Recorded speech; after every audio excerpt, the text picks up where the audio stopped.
अब और कितनी कुर्बानियां और कितने हमले बाकी हैं। हम कभी पहले वार नहीं करते, लेकिन अपनी सुरक्षा और अखंडता पर भी कभी समझौता नहीं करते। मैं कहती हूँ सब तैयार हैं ताकि क्रॉस बॉर्डर टेररिज्म का मुंह तोड़ जवाब दिया जा सके। 9641 ये महज एक आंकड़ा नहीं।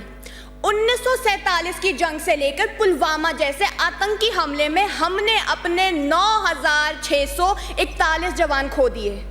क्या इतना काफी नहीं? अब और कितनी कुर्बानियां और कितने हमले बाकी हैं। Respected chairperson and honorable parliamentarians, today I rise not to deny the righteousness of the 1994 parliamentary resolution, but to say that India must act with wisdom, not weakness. India must act with strength and not recklessness. जैसा कहा महोदया ने कि अटल बिहारी वाजपेयी जी का नजरिया हमेशा से स्पष्ट था।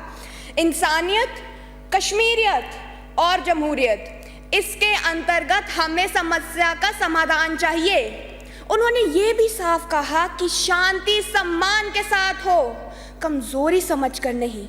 मैं डिफेंस मिनिस्टर के रूप में ये याद दिलाना चाहती हूँ कि भारत की नीति हमेशा से अहिंसावादी रही।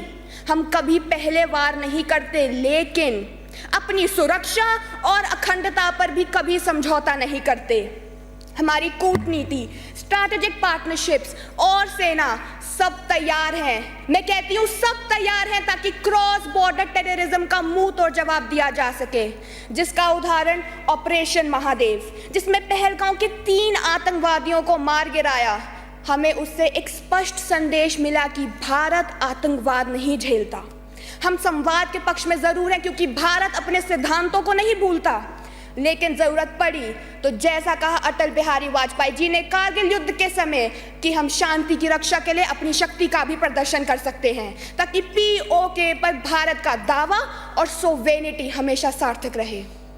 सबसे पहले मैं अपने वीर जवानों को नमन करती हूँ जो हमारे भारत की सीमाओं और अस्मिता की रक्षा करते हैं।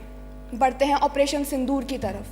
ऑपरेशन सिंदूर ने यह दिखा दिया कि अब भारत की रक्षा तकनीक, ताकत और तेवर से होती है। जहां आकाश ने ड्रोन रोके, ब्रह्मोस ने वार किया और S-400 ने रेडार बंद किए। आज हमारे पास राफेल, तेजस, अग्नि, INS विक्रांत और आने वाला भार्गवास्त्र जैसी आधुनिक सिस्टम्स हैं जो सेना न सिर्फ युद्ध में बल्कि पीस कीपिंग, डिजास्टर रिलीफ और सेवा में भी हमेशा तत्पर है। Honorable member, can you conclude your speech? बस मैं इतना कहना चाहूँगी अंत में कि बात हुई थी राफेल की। विपक्ष से मैं बस इतना पूछना चाहूँगी कि हिंदुस्तान की आज़ादी को 78, अंग्रेजी में बोल रही हूँ, 78 ईयर्स हो गए, तो क्या कम पड़ गए थे इतने साल पीओके और आर्टिकल 370 हटाने के लिए? हमने हटाया आर्टिकल 370 और लाएंगे पीओके वापस, और पीओके जीता जाएगा।